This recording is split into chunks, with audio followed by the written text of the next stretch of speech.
Sebelumnya saya sapa dulu pemirsa yang ada di rumah. Assalamualaikum warahmatullahi wabarakatuh. Segala puji syukur bagi Allah dan sholawat serta salam semoga tetap menyelimuti Nabi kita, Nabi Muhammad SAW.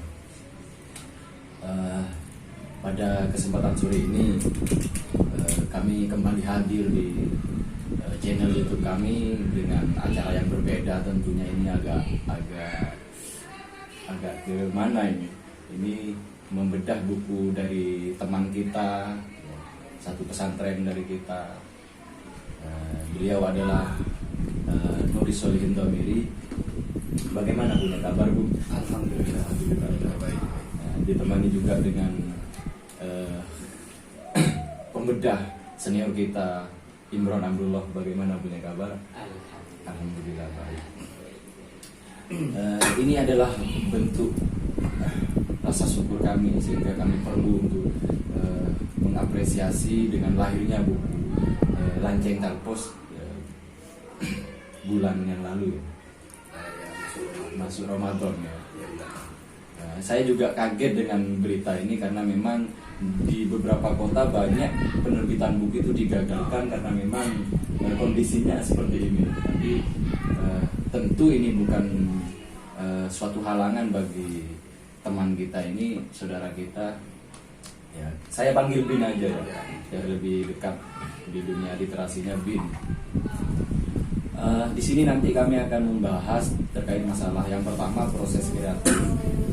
Sesulit apa, rintangan apa beliau ini sehingga dapat membukukan Lanceng Talpos ini. Dan nanti yang kedua akan dibedah oleh Imron Abdullah terkait masalah buku ini. Oke, sebelum memasuki perbincangan proses kreatif ya, jadi sedikit kami kasih perbandingan. Saya ingat terhadap Wawan Setiawan ya terkait masalah proses kreatif. Jadi beliau itu sebenarnya ini kan cerita tidak lepas dari kehidupan manusia ya. Bahkan banyak cerita yang klise bagi kami ya, banyak ditulis sehingga tidak menarik, sehingga tantangan sebagai penulis harus mencari dari sisi yang lain ya, agar tidak sama penyampaiannya. Terkait masalah proses kreatif Wawan Setiawan ini sangat menarik karena beliau itu setiap ada peristiwa dan ditulis kemudian diendap di beberapa waktu lah. Di masa perendapan ini beliau mengajukan beberapa pertanyaan terhadap yang sudah ditulis. Tidak semua yang ditulis ini jadi kemudian cerita utuh. Ada yang gugur ketika banyak pertanyaan yang disuguhkan terhadap tulisannya sendiri. Kemudian selain dari itu kita pindah ke Lanceng Talpos. Ini sangat kaget saya, tiba-tiba ada pamflet pre-order ya, PO. Ini kok tiba-tiba menulis dan jadi buku. Ini nanti saya harap Bin nanti mulai dari cover, mengapa judul Lanceng Talpos, karena di sini banyak 10 judul yang kemudian yang dijadikan cover ada Lanceng Talpos ya. Kemudian tulisan-tulisan yang ada di sini ini ada beberapa, mulai dari beberapa waktu 2000 berapa sampai 2000 berapa. Kemudian nanti dijelaskan juga terkait masalah cerita mana yang paling dekat atau cerita mana yang paling sulit untuk dituliskan. Dan mungkin bukan hanya 10 ya, ini 10 mungkin sudah dari pilihan ya, sudah pilihan. Selain dari 10 mungkin banyak yang gugur ya, mungkin di prosesnya ini. Sempat saya juga baca Praban Sorop Are, Ramunir, kemudian Posangi Mekah. Di situ saya sangat melihat Nuris dengan bahasanya dan lawatannya itu, kelakarnya dapat dan lain sebagainya. Oke, ini nanti sebelum saya bacakan ini saya lupa tidak membacakan profil singkatnya. Jadi beliau kelahiran Sampang ya, aktif di mana saja. Ini di Stinggil ya, untuk di Sampang ya, di Stinggil. Kemudian yang yang berbau pesantren di media Sidogiri sendiri ya. Kalau di media sudah nonaktif. Sudah di Majelis.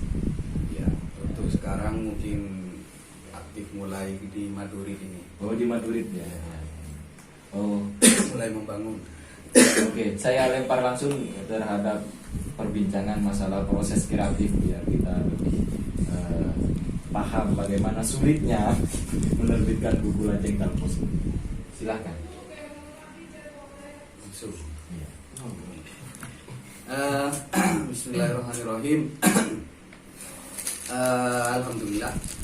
Terima kasih juga buat teman-teman dari Formasi RUA yang sudah memberikan saya waktu untuk menyampaikan tentang buku ini. Juga kepada Kang Imron dan Tajul dan tim yang sudah sebenarnya juga kaget karena memang tidak menyangka akan ada apresiasi untuk buku yang berbahasa Madura ini. Sebelumnya ini butuh keberanian untuk menerbitkan berbahasa Madura ini, butuh keberanian.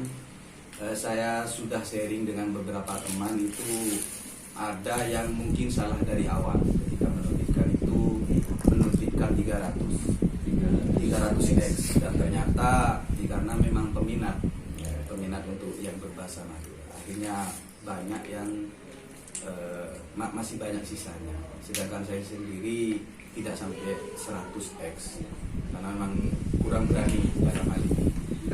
Aslinya bukan tidak ada peminat, tapi dia mungkin karena memang membaca di lingkungan kita sendiri ini kurang begitu kuat, akhirnya ya merambah ke peminat itu juga. Di buku ini ada 10 cerpen. Itu saya mulai sejak 2016 dan termasuk baru di dalam hazanah literasi berbahasa Madura. Karena memang baru, jadi saya antara pede dengan tidak untuk tampil sebagai orang yang menekuni karya sastra berbahasa Madura ini, ya antara ragu-ragu karena memang baru 2016 saya memulainya.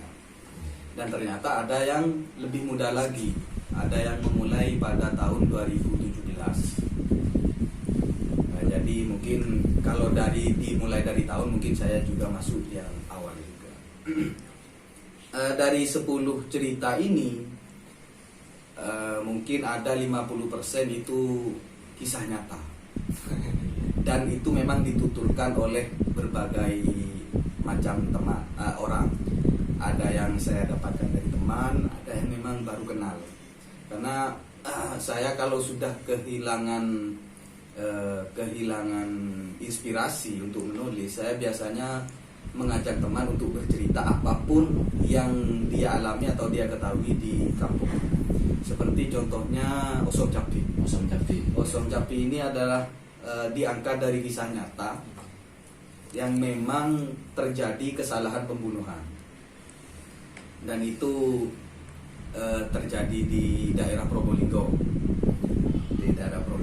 Seorang teman dari Probolinggo bercerita bahwa ada kasus seperti ini, kemudian saya cerpenkan. Juga Posang MK. Posang MK ini kisah salah seorang mualaf, orang Tionghoa Yang haji. yang mendapatkan kisah pertamanya. Iya, yang menceritakan. Yang mengalami adalah orang Madura. Mengalami hal itu sama persis dengan yang sudah saya ceritakan ini. Memang karena dia bingung di Mekah, kemudian tiba-tiba sudah nyampe di rumah hanya dengan cara membelikan rokok dan korek. Itu saya mendengar langsung ceritanya dari orang Jawa Barat. Kemudian mungkin cerita-cerita yang lain memang rekaan, dan karena memang saya lebih suka hal-hal yang agak eksentrik dan unik, meskipun tidak menghilangkan daya humornya, karena saya memang lebih suka ke arah situ daripada terlalu fokus di selain sudah dikumpulkan di Lajeng Talpos ini, juga sudah dibukukan atau masuk ke Antologi. antologi Tora. Jadi satu di antara 10 cerpen ini masuk ke buku Tora, yang mana buku Tora itu merupakan kumpulan cerpen yang pernah terbit di Radar Madura dan semuanya berbahasa Madura. Saya bersyukur karena dari Sampang itu kalau tidak salah hanya ada 3 nama untuk yang dari Sampang sendiri. Kemudian sisanya dari Sumeneb, dari Pamekasan ada beberapa, kemudian dari Bangka. Mengenai bahasa Madura itu sendiri, kepenulisan bahasa Madura itu sendiri, mungkin terus sambil lalu ya. Karena memang berawal dari bahasa lisan, jadi bahasa Madura ini begitu sulit ketika dibentuk dalam tulisan, karena memang awalnya bahasa lisan. Contohnya yang sangat sering kita dengar, sangat sering kita lihat adalah penulisan huruf H di dalam bahasa Madura. Itu ketika pengucapan kita selalu ada embel-embel huruf H, apa, edimah, sapa. Tapi ketika penulisan itu huruf H-nya dibuang, apa, edimah, sapa, dan lain semacamnya. Itu contoh yang paling sangat terlihat ya di kepenulisan itu, di kepenulisan berbahasa Madura. Kemudian juga termasuk sebenarnya sudah sangat unggul ya, karena bahasa Madura ini juga sudah ada kongres-kongresnya. Jadi ada kongres bahasa Madura tahun 2011 kalau nggak salah. Kemudian ada yang 93 apa 94 gitu. Hasil keputusannya juga sudah sangat jelas. Tapi saya memang memakai yang ini kalau tidak salah model hasil kongres yang tahun 93 atau 94 kalau nggak salah ya, yang saya ingat. Kalau yang terbaru justru ada tanda petiknya itu. Yang terbaru justru seperti itu. Tapi karena saya lihat lebih mudah yang seperti dan ini tidak mengganggu memang. Dan tidak tidak mengganggu benar itu. Secara kepenulisan lebih mudah, pengeditan kemudian cuma secara pemahaman lebih mudah yang ada petik. Tidak begitu sulit juga kok. Ketika saya baca satu cerpen utuh ke belakangnya itu bisa. Iya, lebih bisa. Dan ini perjuangannya juga karena memang masalah mungkin salah satunya inferioritas mungkin ya. Karena yang sudah terkenal sebagai penulis dan literasinya bangkit itu kan daerah Sumeneb. Jadi ketika kita mau menulis dengan gaya dan bahasa model corak Sampang misalnya, selain Sumeneb, itu kadang timbul rasa tidak percaya diri. Apa yang seperti ini sudah masuk ke dalam kamus, misalnya yang mageng misalnya. Kata mageng itu apa sudah masuk? Apa semua orang Madura mengerti? Pertanyaan-pertanyaan seperti itu menghantui di dalam proses menulis. Tapi kemudian oleh Kak Lukman Hakim itu pimretnya Jawa Pos Radar Madura, beliau justru begini ketika peluncuran cerpen itu peluncuran Tora.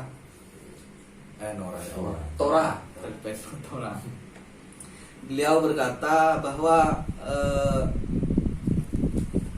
penulisan bahasa Madura yang diterbitkan oleh Radar Madura itu tidak melihat model dan segi atau logat di wilayah manapun, terserah.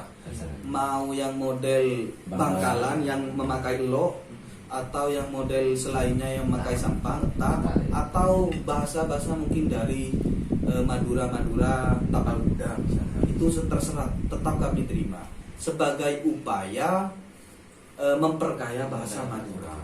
Makanya beliau itu bilang justru yang kami tunggu-tunggu adalah karya dari teman-teman dari Pulau Telangong, Madura yang sudah bercampur bahasanya dengan bahasa Sulawesi kalau nggak salah. Kemudian juga dari teman-teman Bangkalan. Makanya bahkan ketika proses launching buku Tora itu ada yang juga sempat mengeluhkan itu. Apakah bahasa kami ini terlalu kasar untuk dituliskan, sehingga akhirnya kami tidak diterima, karya kami tidak diterima sebagai karya sastra. Kemudian dijawab, tidak, kami menerima model seperti apapun silakan, mau yang pakai bahasa Engki Punten atau mungkin bahasa iya, itu terserah. Karena memang yang dicari itu ramenya. Makanya saya langsung memberanikan diri, dan ketika pertama mengirim, alhamdulillah dengan berbagai catatan dan berbagai editan dari pihak Radar Madura, akhirnya terbit cerpen pertama itu, yaitu Paraban Sorobare. Nah, cerpen pertama berbahasa Madura itu Paraban Sorobare. Dan dari cerpen itu akhirnya saya terus merasa, oh ini asik ketika saya mendalami cerpen-cerpen ini, cerpen berbahasa Madura ini, dan ternyata benar-benar nikmat karena saya merasa spesial. Iya, benar. Kenapa ya? Karena yang baca cuma orang Madura, dan orang selain Madura yang tertarik itu harus mencari tahu dan mencari penerjemah lah. Iya. Seperti itu. Dan alhamdulillah cerpen Madura itu bukan cerpen Madura ya. Buku berbahasa Madura, sastra berbahasa Madura itu sudah masuk dalam sastra renceng yang digagas oleh Haji Prosidi kalau nggak salah. Yang dulu itu lebih fokus ke bahasa Sunda. Untuk tahun 2019 ini sudah masuk ke sastra renceng itu bahasa Madura. Jadi tahun-tahun selanjutnya mungkin sudah akan masuk nominasi juga untuk sastra berbahasa Madura. Karena memang sastra renceng itu fokus di bidang kekayaan sastra berbahasa daerah. Seperti itu.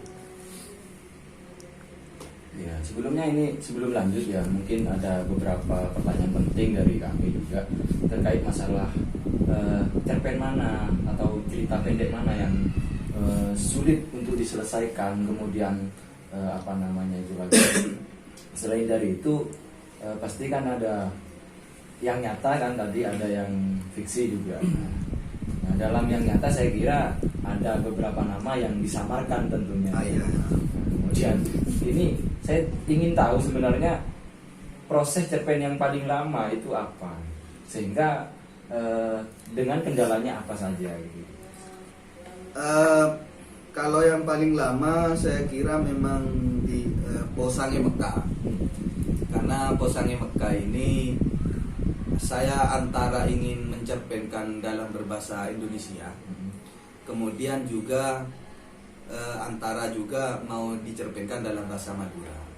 Saya masih bingung di dalam proses mau menulis dalam bahasa Madura apa Indonesia. Padahal cerita sudah saya punya, karena saya sudah mendengar langsung cerita. Kemudian juga karena ini berhubungan dengan hal mistis. Iya, maka saya untuk merangkai alur ke alur, kemudian plot ke plot, itu saya betul-betul menikmati prosesnya. Karena memang ini mistis. Saya takut orang malah, loh ini kok gak nyambung, loh ini apa maksudnya, kayak gitu. Jadi cerita agar benar-benar mengalir dengan menarik dan enjoy, itu saya butuh berkali-kali melakukan editing untuk dicerpen. Posange Mekah Paling lama itu ya? Iya, masuk mungkin dia paling lama. Iya, saya juga sempat tertipu. Artinya si istri itu saya kira masih di kawasan Mekah gitu loh. Soalnya dia kan masih mencari korek gitu. Ya. Berarti setelah saya sadar, di sini sudah ada di kawasan di tanah kelahirannya ternyata. Iya. Bahkan saya juga melakukan konstruksi ulang untuk cerpen ini, karena memang saya mendengar hanya sekilas. Saya mendengar sekilas, kemudian saya berpisah dengan pencerita itu, ada di dalam otak tapi tidak langsung saya tuliskan. Akhirnya saya harus membangun cerita lagi. Iya benar. Tapi tidak sempat hadir atau silaturahmi ke orang Jawa Barat. Iya. Saya tidak bisa langsung menanyakan detailnya. lebih lanjut. Sebagian proses kan ada yang memang harus menyentuh gitu. Iya, Sebagian betul. proses ada yang seperti itu. Tapi ini juga karena memang nyata, makanya saya memang hati-hati karena memang kisah nyata. Sebenarnya kisah-kisah yang semacam mistis itu kalau lebih diterusi lagi banyak yang lebih unik ya. Iya, dunia mistis kan memang belum tergali. Belum tergali. Apalagi Madura dengan kewaliannya itu pasti menarik ya, pasti menarik. Ya. Terus ini mulai dari 2016 sampai 2000 sampai terakhir 2019 satu karya. Dua karya di 2019. Oh iya, saya baru ingat ini di kemarin hari ya ada yang mengatakan bahwa si Bin ini punya nadar, artinya punya tekad untuk tidak menerbitkan buku apapun baik puisi atau cerpen bahasa Indonesia sebelum menerbitkan yang bahasa Madura. Itu betul. Benar. Kok bisa berani itu? Masuk salah satu ya tekad Ya. karena memang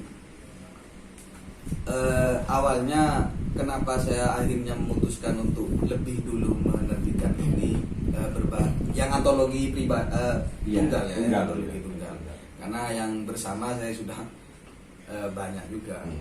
Nah, jadi saya bertekad ke sana ke arah kenapa saya harus ini karena memang ya, selain saya harus membuktikan saya Madura, kemudian juga saya termotivasi bahwa penulis Madura itu sudah banyak dan rata-rata menuliskan dalam bentuk bahasa Indonesia. Jadi menurut saya ini tekad yang menantang untuk saya sendiri. Setelah ini bukan berarti saya akan berhenti menulis berbahasa Madura, cuma sebagai pembuka. Terus nyambung. Ini nanti proses kreatif bisa nyambung ya kemudian. Ini mungkin langsung dibedah langsung secara kekaryaan oleh manggil apa saya? Terserah. Sama terserah gitu. Ya, alhamdulillah ini penting sekali. Oke, bismillahirrahmanirrahim. Dari tadi saya apa? Merinding. Jenggot Oh, karena iya. ini efek kemerbahan Iya. lama nggak beraktivitas. Oke, terima kasih atas waktunya. Di sini saya tidak bisa mengambil banyak dari hal yang sangat kaya dari buku ini. Saya hanya mengambil sedikit dari hal yang sebenarnya banyak yang diinformasikan. Jadi di buku Teluk Lancing Talpos ini apa namanya bahasanya mantep. Jadi saya termasuk yang apa namanya pemilihan judul saya kira sangat pas. Sangat pas ya. Dan di sini saya hanya mengambil kata di Madura itu arek celurit itu sudah sangat menjadi simbol apa namanya kekuasaan, punya masa. Nah, simbol itu sendiri kalau menurut Charles Peirce itu bagian dari sistem tanda. Jadi di dalam sistem tanda atau semiotik itu ada 3. Meskipun secara apa namanya, secara keseharian kita hanya memiliki oh itu simbolnya, oh itu tandanya gitu, dibolak-balik itu. Padahal sistem tanda atau semiotik itu memiliki 3 bagian. Nah, termasuk nanti di dalamnya adalah simbol. Nah, yang pertama adalah icon. Jadi pernah kita mungkin mendengar, oh itu ikonnya Surabaya. Itu icon itu memiliki kesamaan antara yang unsur bendanya dengan yang disebutkan. Misalkan ikon Surabaya itu adalah patung, surah, dan buaya. Jadi ada kesamaan. Nah, kalau ikon, kalau indeks itu sebab akibat. Sebab akibat itu misalkan apa namanya? Misalkan ada asap, ada api. Itu sebab akibat. Nah, kita sekarang masuk ke celurit itu. Celurit itu masuk pada simbol. Nah, simbol celurit itu bagi orang Madura, di luar Madura ini pengecualian. Bagi orang Madura itu adalah simbol kekuasaan, menguasai, belater kan, tangguh, jago. Nah, kalau apakah simbol celurit itu berlaku juga di Sunda misalkan atau di Aceh? Tidak. Simbol itu hanya disepakati oleh golongan Madura, oleh kelompok masyarakat tertentu. Nah, simbol-simbol itu tidak ada kaitannya dengan logika antara benda dengan yang disimbolkan, itu tidak ada kaitannya. Misalnya celurit, apakah celurit itu dengan keangkuhan itu ada kaitannya? Tidak. Berarti berdiri Sendiri. Karena kesepakatan. Misalkan simbol itu juga, misalkan janur kuning itu simbol ada orang nikah. Nah, itu nggak ada kaitannya antara orang nikah dengan janur kuning, nggak ada kaitannya itu. Jadi memang simbol itu menjadi bagian dari hal-hal yang dimiliki oleh kelompok masyarakat yang dipegang teguh, yang tidak dimiliki oleh masyarakat yang lain. Nah, di dalam cerpen ini yang ada di judul Telok Lanceng Talpos ini, itu syarat dengan itu. Dalam candaannya, ini hanya dalam percandaan kan di Lanceng Talpos, hanya kelakar lah. Tapi dalam kelakar, dalam hazanah keseharian orang Madura, itu menunjukkan bahwasanya are itu ada mendarah daging dalam dirinya. Ya. Jadi ketika kita itu berkomunikasi dengan, atau entah itu mengamati, atau entah itu melihat, entah itu mendapatkan cerita terkait celurit, itu gawat, menjadi gawat. Itu karena menjadi nilai simbol yang orang Madura sepakati bahwa celurit atau are itu menjadi nilai keangkuhan atau kekuasaan, kejagoan. Itu yang sangat di sini sangat ada, jadi terasa simbolnya terasa. Itu menurut teori barat. Itu teori barat. Itu yang mengatakan teori barat. Nah, karena saya lebih suka pada hal-hal yang lokal, termasuk bumi, maka selanjutnya saya akan bahas persepsi dari orang Indonesia, orang Nusantara. Nah, sebelum melanjutkan, saya termasuk mengapresiasi banget terkait keberanian tetap berpegang teguh sampai menjadi nada terhadap ketika tidak menerbitkan bahasa Indonesia. Itu tidak semua orang bisa.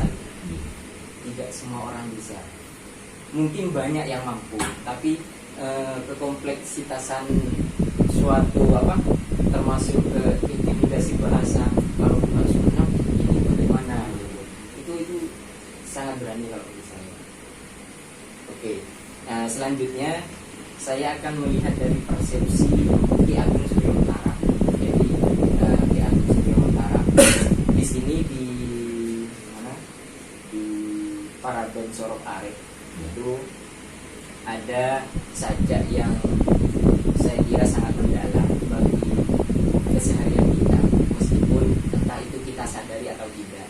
Arasa Pagdang Swarga tanian kecator kubur ke Sorok Arek talon seesaka empat sebelah untuk arasa semua swarga bola kesendiri kanan kunang nyelosok ke Aceh. Ini sangat mendalam bagi saya khususnya, dan saya kira ini juga menyentuh bagi orang Madura. Cerita-cerita hal seperti ini itu tidak asing, bahkan ini menjadi tuturan yang sudah sangat menyejukkan berkaitan dengan surga, lada, terus ibu, apa, terus asaka. Hal-hal seperti itu dalam kesadaran falsafah Jawa Ki Ageng itu puncak kesadaran orang Jawa itu seperti ini. di sini begini dan saya mau. Jadi bagaimana di sini itu ya di Madura ini, ya di ladang ini. Nah di ladang itu surga bagi orang Madura ladang itu. Terus sorok arek senja itu menjadi hal-hal yang bagi orang Madura itu sudah sangat sakral. Apalagi itu ada di bawah naungan Bapak Ibu. Nah, itu di sini. Begini, yo, ketika ada ladang itu digarap, ditanam, dibaja, terus dipanen dan lain sebagainya. Itu puncak syukur terhadap apa yang sudah diberikan Tuhan. Nah, aku belum kalau tadi itu di sini begini adanya terakhir itu adalah saya mau. Tidak semua orang mau berladang. Tidak semua orang mau berladang. Artinya kalau di sini konteksnya dalam saja ini adalah tidak semua orang tidak mau berladang, tidak semua orang mau menerima nasibnya sendiri. Tidak semua. Bahkan kalau kita sadari orang-orang yang stres misalkan, orang-orang yang orang-orang yang galau misalkan yang pemuda-pemuda bucin-bucin ini, karena dia tidak mau terhadap nasibnya. Nah dalam puncak makrifat Jawa, puncak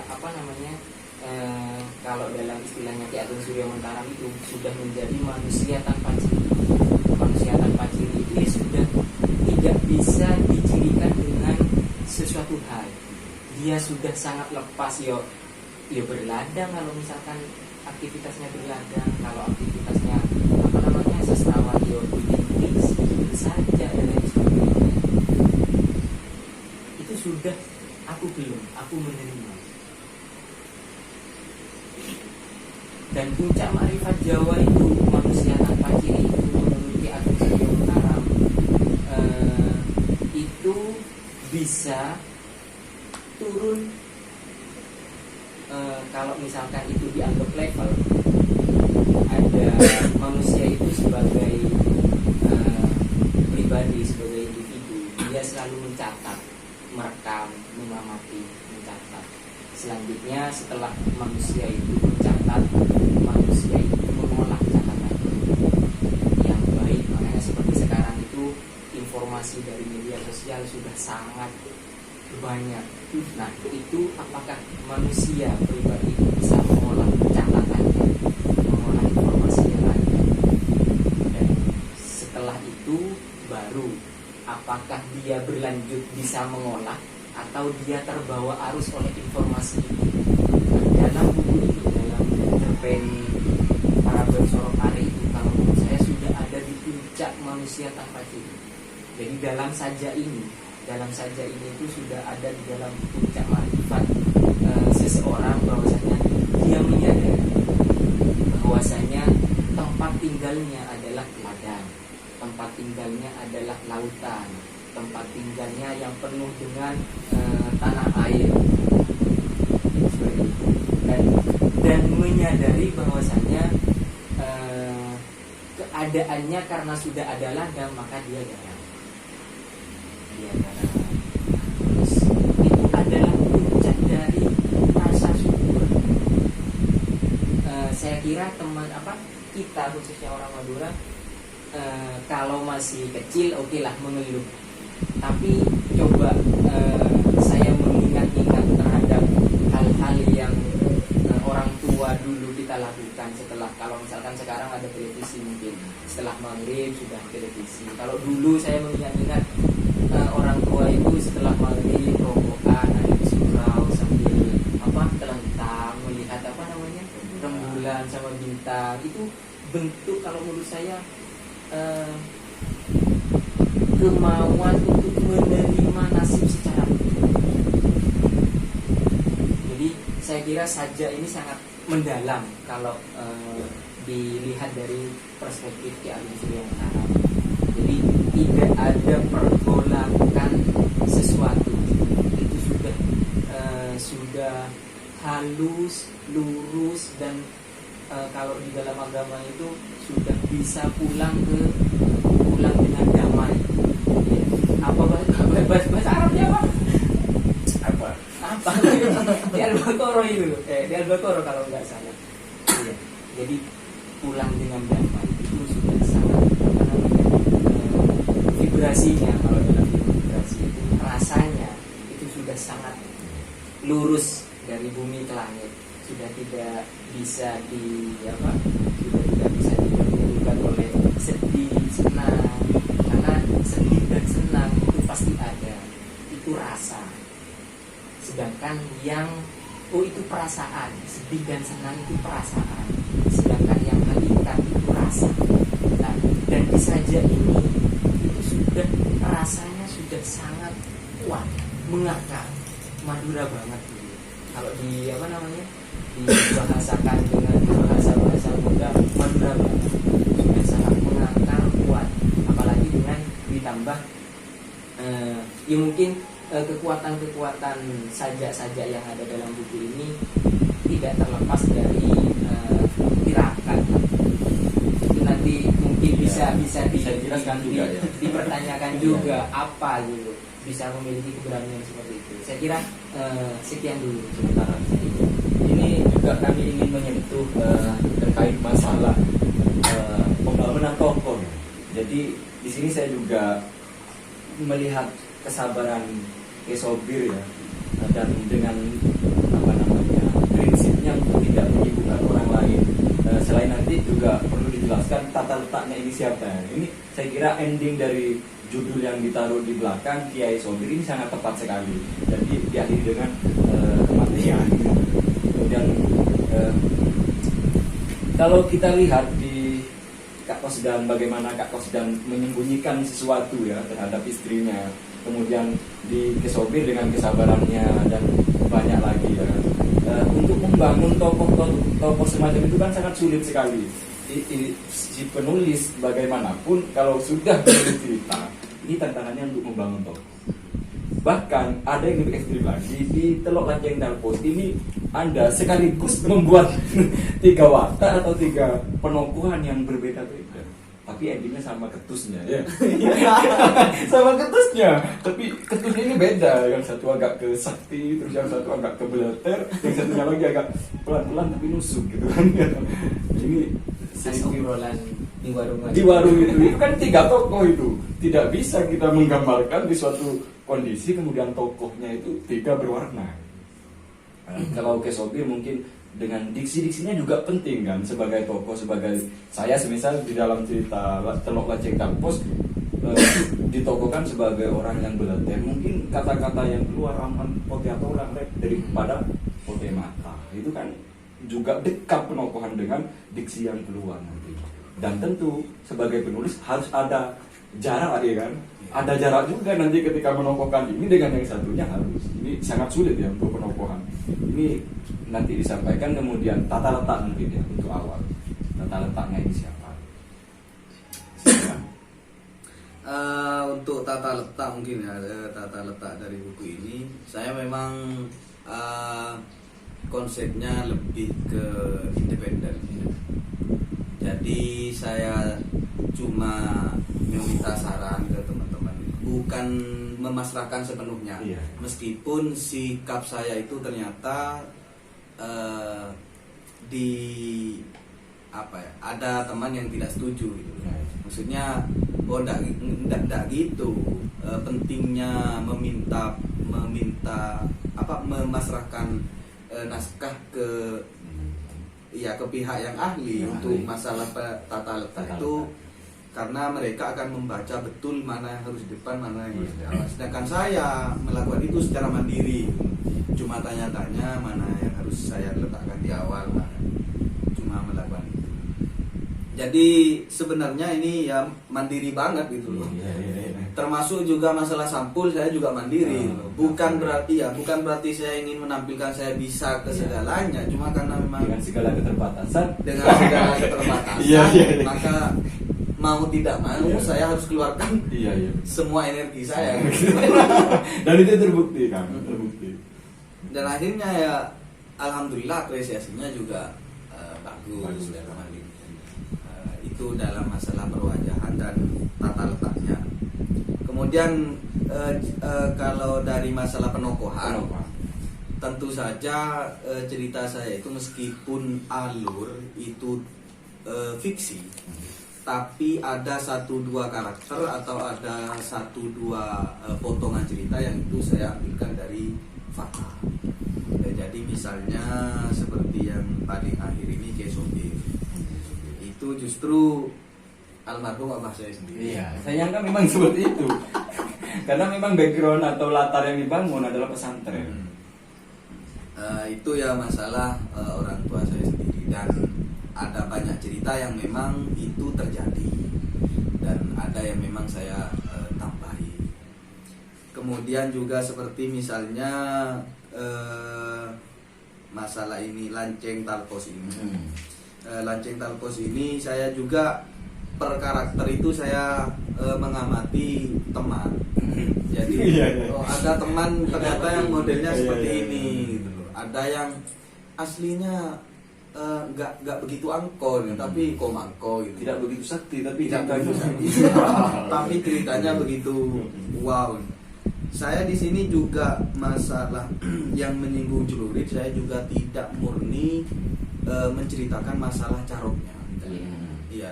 Misalnya kayak di Osom Capi ini langsung ke tragedi pembunuhannya. Saya tidak terlalu mengeksploitasi itu karena memang sudah banyak dan diulang-ulang.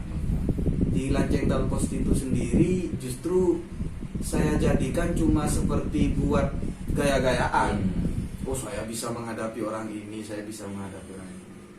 Dan cerita itu saya dapat ketika saya di Peramia dari Ustadz Subadar.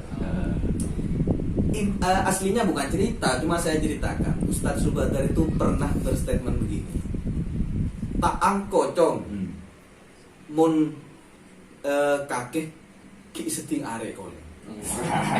Kata Ustadz Subadar itu pas saya kelas 3 Senawiyah. Akhirnya teman-teman nanya, loh yang angko itu yang kayak apa Pak? Si angko aja mun beda orang baci kaki, romoro entar kaki minta sepora. Padahal kita sempat nokol kan gitu. Kita sempat memberikan pelajaran ke orang itu. Sudah minta ampun duluan. Oh, berarti yang dianggap angko dalam pengertian saya, berarti yang dianggap angko modelnya ya seperti kiai. Kiai kan cuma ya ke masjid dan lain semacamnya, tapi orang-orang yang pembunuh itu malah kalem-kalem aja gitu loh. Justru rivalnya maaf sesama kiai. Dalam hal ini kan sama kiai. Kalau yang mereka yang pembunuh justru mereka lemah di hadapan para kiai. Kalau contoh yang satunya, Lanceng yang satunya itu justru karakternya lebih mengutamakan masalah kemampuan kebal. Terus ya satunya masalah kesaktian, mengubah satu benda. Dan ini masalah haibah. Ini juga banyak yang saya dapatkan dari inspirasinya dari semasa saya masih di Peramia. Juga meskipun ditulisnya rata-rata ketika saya di Sidogiri, karena saya sadar penulisan ini juga dari masa banyak sekali yang dapat ya di daerah sana. Yang ini saya juga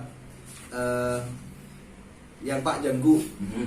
Pak Jenggu ini kisahnya saya cuma sowan ke Kefaizi Sumenep, terus beliau cerita tentang bahwa ada seorang laki-laki, seorang tua yang diributkan oleh anaknya masalah jenggot.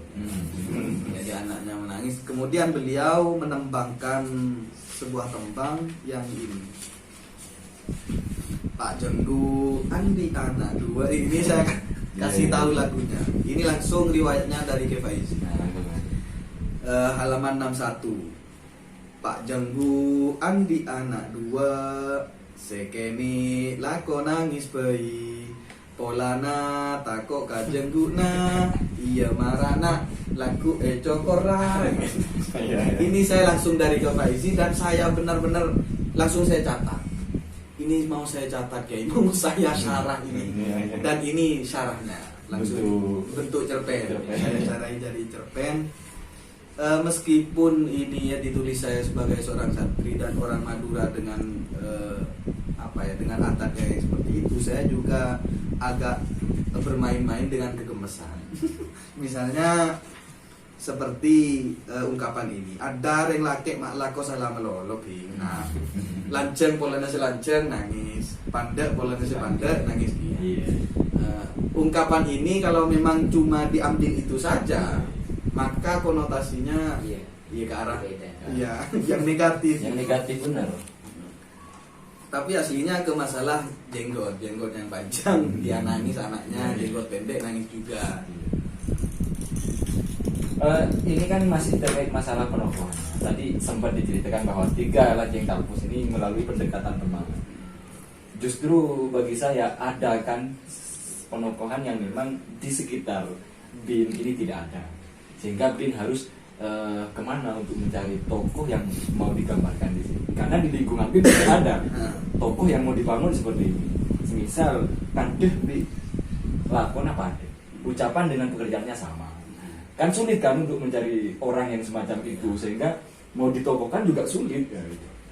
Di antara tokoh-tokoh di sini mungkin ada yang semacam itu, sehingga harus keluar lingkungan untuk mencari perempuan yang mau dibangun oleh BIN dalam ceritanya ini. Kalau ini tokohnya masih sekitar saya Sekitar semua, lingkungan, ya. sekitar saya semua. Jadi Iya. saya tidak sampai keluar seperti itu karena memang lokalitas bagi saya lebih nikmat untuk dilakukan. Iya. Karena memang semuanya saya hasil dari selainnya juga membaca karya teman-teman, saya juga melihat ke teman-teman, membaca teman-temannya itu. Seperti juga cerita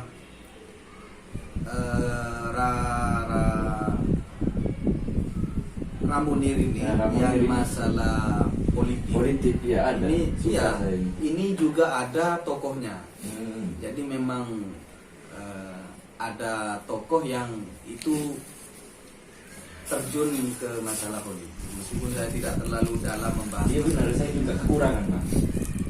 Kemudian Kak Fauzi Ban Mobil ini juga saya ada tokohnya di sini, mobilnya juga ada. Terus orangnya memang Fauzi namanya. Kemudian anaknya memang Faisal. Yang saya sampaikan sebenarnya cuma sedikit dari cerita itu ya. Yang ingin saya sampaikan bahwa ada seorang santri atau orang awam lah bahasanya, itu kalau ke kiai mau bagaimanapun tetap selalu hormat meskipun ke mobilnya, karena di suatu kesempatan itu si mobil ini merasa berdosa karena mobilnya telah menyalip mobil kiai.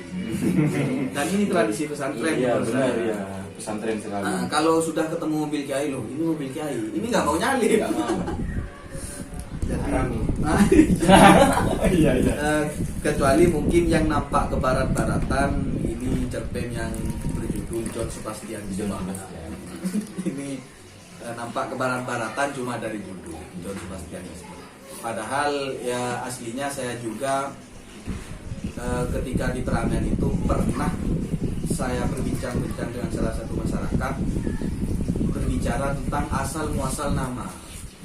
Jadi kalau dia lahir hari Jumat maka bernama Jumatin. Kalau lahir Kamis Misdin.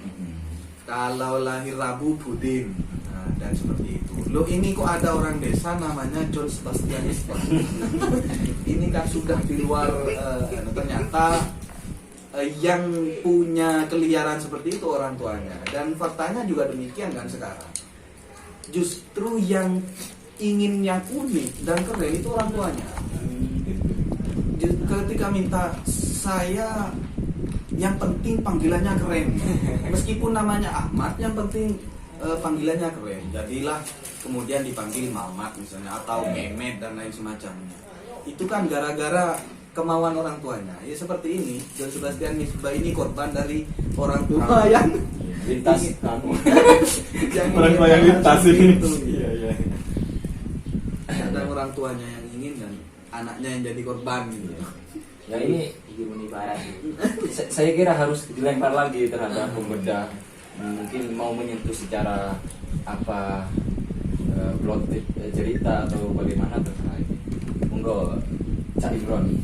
Kalau saya terkait apa namanya struktur cerpennya, terkait struktur cerpennya tidak apa namanya tidak terlalu apa namanya tidak terlalu mau masuk ke sana ya, karena saya kira terkait sekarang terkait struktur itu milik penulis penuh kalau menurut saya.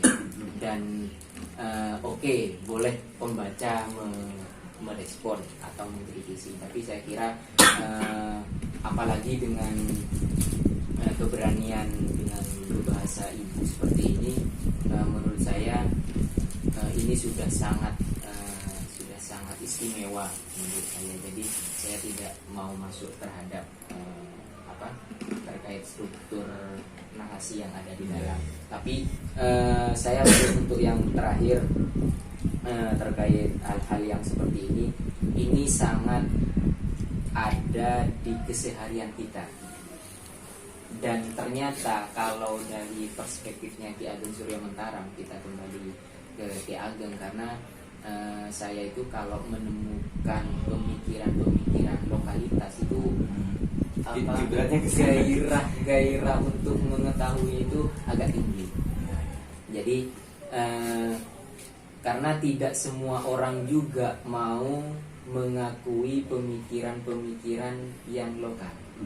Tidak semua. Makanya saya tadi hanya membahas sekelumit terkait teori-teori yang dari barat, tapi lebih cenderung membahas lebih apa namanya agak luas terkait perspektifnya Ki Ageng Surya Mentaram, karena menurut saya apa yang terjadi di keseharian kita itu tidak peluangnya kecil untuk dilihat dari perspektif orang lain.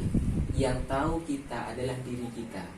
Makanya hal-hal seperti keseharian karakter, keseharian tokoh dari dalam buku ini, saya kira yang layak atau yang cocok, yang memiliki sudut pandang yang cocok itu teori-teori atau perspektif-perspektif menurut kita sendiri, yaitu yang paling dekat kalau menurut saya Ki Ageng Surya Mentaram itu.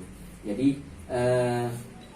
kekhasan yang ada di dalam ini, kembali ke pembahasan seperti yang sudah saya sampaikan di awal, adalah hal-hal yang menurut saya dalam keseharian kita itu sudah sangat bernilai, memiliki nilai-nilai yang nilai ekonomis oke, tapi ekonomisnya tidak mengeksploitasi. Misalkan asaka membajak sawah, ya sudah kita lakukan dengan bajakan sawah. Kita dalam keseharian kita tidak pernah tidak pernah ada ceritanya, khususnya di Madura, petani itu mengeksploitasi. Saya kira tidak ada. Jadi orang dalam karakter yang disampaikan berdasarkan teks yang ada itu benar-benar ada di puncak makrifatnya sikap. Jadi ya sudah, ketika bertani ya bertani secukupnya. Kebernerlimaan itu kadang kita ini yang saya juga ingat, memberi dengan menerima. Kalau perspektif keseharian itu seakan-akan lebih berat memberi, karena apa yang mau kita beri kita nggak punya. Ternyata lebih berat menerima. Ternyata buktinya misalkan kita tidak harus mengeluarkan apa-apa, kita cukup memaafkan saja. Sulitnya minta ampun, masih ada orangnya. Lah, hal-hal yang seperti itu, perspektif-perspektif seperti itu yang digali dalam hazanah kesusastraan oleh Ki Ageng Surya Mentaram. Jadi hal-hal yang seperti itu, ya petani itu kalau menurut saya, ya dalam tokoh-tokoh yang di sini, kalau menurut saya dia sudah sangat sudah sangat menerima di apa adanya, sudah ada di hidup di sini. Makanya saya pernah ini terakhir pernah ada yang menyatakan seperti ini, wal asri dalam Al-Quran itu wal asr itu demi masa. Masanya kapan? Besok, kemarin, atau sekarang? Kalau kemarin kita akan kecewa dengan kejadian. Kalau besok kita akan khawatir besok makan apa. Nah, ternyata itu masanya sekarang. Itu sangat pas dengan apa yang disampaikan Ki Ageng, bahwasanya hidup itu ya di sini, sekarang ini. Surga itu ya kapan? Ya sudah bisa diciptakan dari sekarang. Ada perspektif yang seperti itu. Nah, terkait salah benar saya juga tidak bisa memastikan apakah itu benar atau salah. Silahkan dipahami atau dianalisis sendiri masing-masing. Saya kira cukup sekian ya.